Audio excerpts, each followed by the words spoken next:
It's Jen Paisley here, and I am here to walk you through part 2 of our explicit instruction training. So we're going to be talking about what is explicit instruction and how we use explicit instruction. So with explicit instruction, there are 5 essential practices, the core behaviors, if you will, of teachers when they are delivering explicit instruction. Okay, so when teachers who are proficient at explicit instruction are teaching, they will segment the complex skills into more manageable chunks. They will draw student attention to important features of content. They will promote engagement, and they will systematically fade prompting when the students move into independent time. They will provide students many opportunities to respond and give feedback once the students do respond. And they create a purposeful practice opportunities for their students to practice those skills. Here are some definitions of explicit instruction, and on the left you see a much shorter than on the right, but it doesn't mean that there are two totally different definitions. The definition on the left, that is kind of like a balcony view, like an overall definition of explicit instruction, whereas on the right, these are the specific practices included in explicit instruction and delivery of the lesson. And I'm not going to read them to you. You could pause if you wanted to read, but one came from the book Explicit Instruction by Anita Archer and Charles Hughes, and the other one comes right out of the High Leverage Practices for Special Education from the Cedar Center. Okay, so we're going to go into how to use explicit instruction. So explicit instruction has 3 parts: a body opening and closing, and you're going to want to teach these 3 parts at a pace that matches your student functioning. We know that all of our students are different, and even our groups are different. So while one group might be able to have a perkier pace of instruction, another group we might need to slow it down, and that's okay to meet the needs of our students. As far as the opening, we're going to want to do something that gains the student's attention. It doesn't have to take very long. We're going to want to post and review learning objectives that include a measurement of student learning. We're going to review a lesson agenda. We're going to review relevance and include connections to practical application. And we're also going to review any prerequisites necessary for the current objective with all the students. So I thought up a quick little lesson opening, and we'll see how I do here. So let's say that you have a class, like a 5th grade group of students who are learning to decode. Okay, well, you would just say, hey guys, we're going to go ahead and get started in our lesson now. So there, I gained their attention. Okay, we have been learning about how to decode unknown words, and today we're going to continue with the OA vowel combination. All right, so there's our learning objective. Okay, and I'm going to say, and remember, hey, as a class, we are monitoring our progress on those word lists that you read to me every few weeks. Okay, so there I've included the measurement. Okay, they're going to be reading words. I'm going to go through my agenda, and I'll say, hey, first we're going to do some review, and then we're going to practice together, and then you're going to practice independently, and then finally we're going to end with an exit ticket today. Okay, for reviewing the relevance and connections, if the students are able, I might say, okay guys, take a minute and turn and talk to someone close to you about why being able to decode unknown words is important in life. And they could do that, or if they need more scaffolding, you can tell them. But I just thought that it would be nice to let the students maybe get in on making those connections, and only take just, like a minute or so. All right. And then with my pretend group, I didn't need to review any critical prerequisites, but you might need to. Okay. So that didn't take very long for me to say. And even giving the students a minute to a minute and a half to make connections and then discuss that, probably this whole time, it took 5 minutes, maybe if that. I've seen teachers who've been able to do it in less time and hit all these components. Okay, for the lesson body, this is going to do the I do, we do, you do cycle, which we're also familiar with. Probably the most important parts for the body are when you're modeling with some metacognition. So that is, talking out loud about how you're thinking, okay, and then also performing the steps to the strategy or to the skill so that students have like a really clear model of the steps and what they're supposed to do. For the elicited model, that's where you're going to start involving the kids, and you're going to say, hey, like, what is my first step in this, or what's the first thing that I need to do? And then during guided practice, that's where everybody's going to be doing it together. Make sure that you're checking for understanding, and if the students are not they're not getting it yet, then you can take a step back and go back into an elicited model or mastery model. There's nothing that says that once you are finished with the models that you can't go back if they're not understanding. And then for independent practice, that's going to be you do. And I think sometimes it is hard to let them practice independently because we want them to get it right and we want to see them successful. And so sometimes we're still prompting and helping a little bit too much.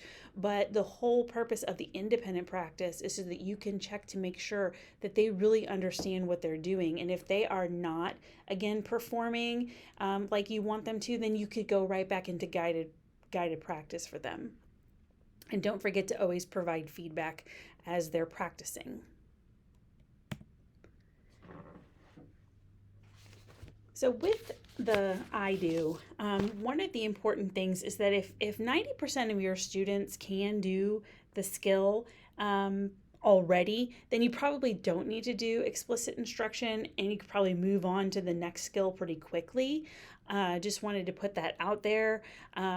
Otherwise, you're going to show, tell, and gather responses during the modeling part. And it sounds silly, but when you're giving the steps, make sure to exaggerate them a little bit with your voice and that, because it is important that they remember them. And I think like when you exaggerate them, the students remember the steps a little bit more.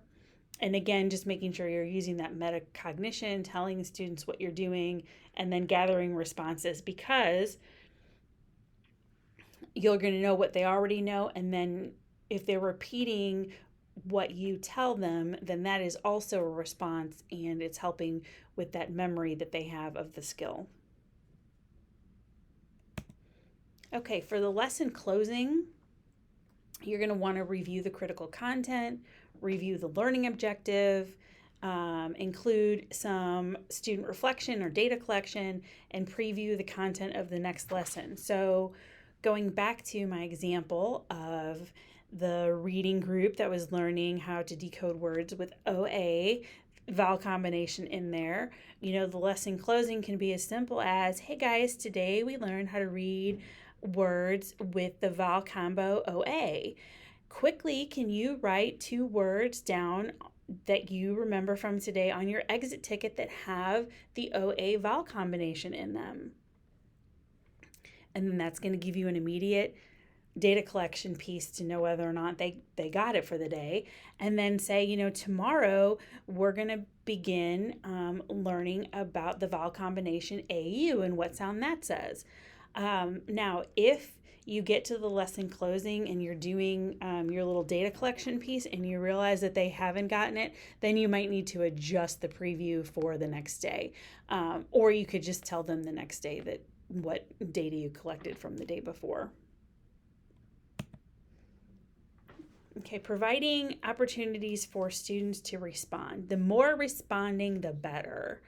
Think of ways that students can respond more. So they can chorally respond, they can do response cards, they can do pointing, and it's important for them to be responding so much so that you know without a doubt that they have gotten that skill. Okay, now it can be hard to allow students opportunities to respond at least 3 times per minute, but if you can work that in at a pace, then that's only going to improve their outcomes. Again, there will be students that we have that you can't prompt them 3 times per minute to respond. But anyway, to increase their response level is worth it. So here are different ways that kids can respond. So vary the frequent responses. They can do verbal, written, or an action like pointing. You can have them working with individual, partner, or group. Okay. When they are responding, are you monitoring them for, are their responses correct or incorrect? And if it's incorrect, what do I need to do as the teacher to give feedback to correct it? And don't think of corrections as a bad thing. Like, you're not going to hurt their feelings by asking them to do it again. Okay. The corrections really are informative. They are, delivered with an appropriate tone, not condescending, not your answer's wrong, just very much matter of fact, like, hey, like, can we try that again? Can you tell me again? And it always ends with the student giving the correct response, because probably one of the things that we might do sometimes is we have a student who maybe is responding incorrectly, and we don't necessarily remember in the moment to really go back and correct that and make sure that they have the answers. It all comes back to, make sure that you come back around to students who answered incorrectly in their responses, and ask them to do it again or say it again.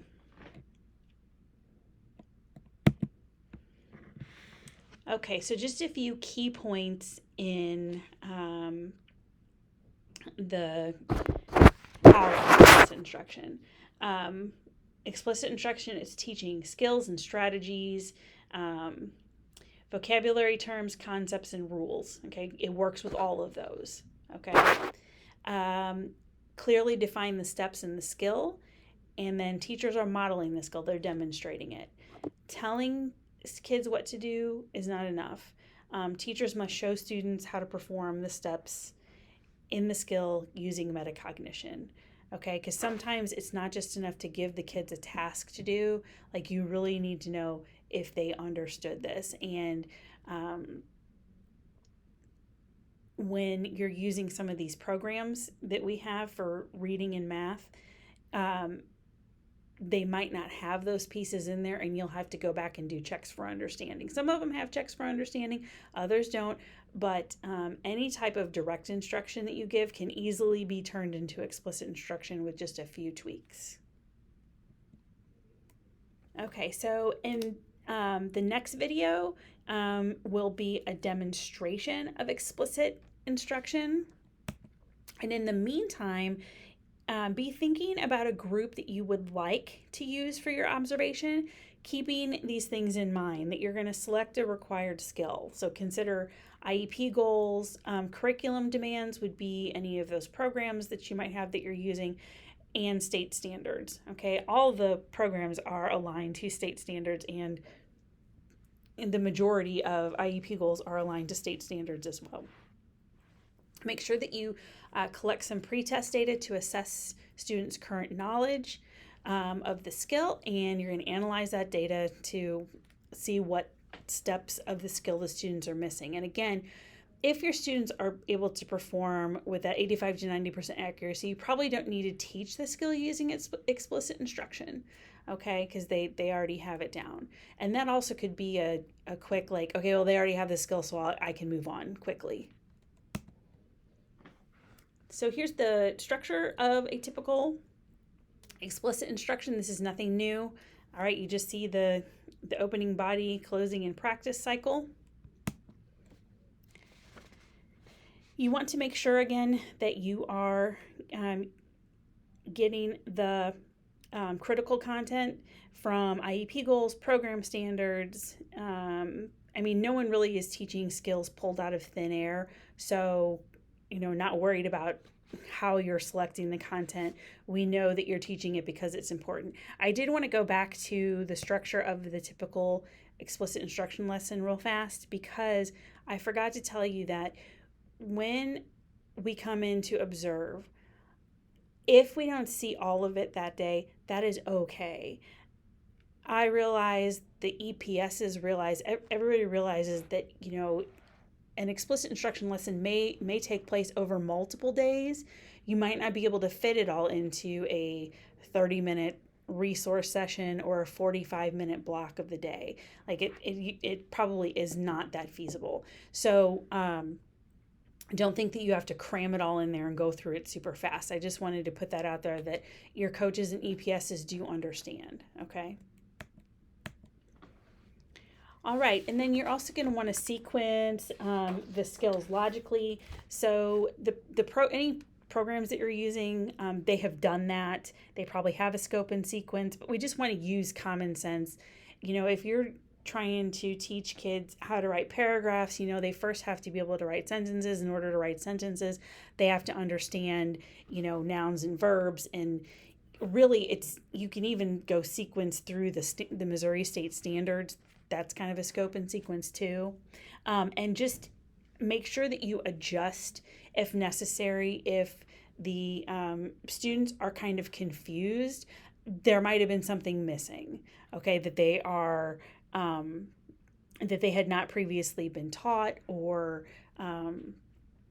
that just confuses them, okay? So you just want to make sure that you adjust and go back and reteach if needed. Okay, so planning for instruction. I'm not going to ask for this detailed lesson plan when I come in for an observation, and I'm sure that the EPSs will not either. But this is a good example of a EI lesson plan, and you can see that the teacher has pre-test data. So this teacher had 5 students in the group, and only 1 out of 5 was able to write a complete sentence. So the kids have an IEP written expression goal to write a 5-sentence paragraph, and only 1 out of the 5 is even able to write a complete sentence. So that's where this teacher is starting from. Hopefully this is in the beginning of the year, and the IEP goals are like, at the end of the year or into next year. And then the teacher, aligns to the district curriculum for 4th grade. So the teacher determined that it was appropriate to teach this skill because only 1 student could demonstrate mastery of sentence writing. You can see that purple cloud under gaining attention. Sometimes you don't need to have like a attention signal for a small group because you are, only a few kids at a time. I mean, I would say that it might be good to have some type of attention, even with a little group, because I've seen some little groups that can get pretty wild at times. So, but this teacher just decided that she didn't need a formal attention signal. That's just up to you, but some way to get their attention.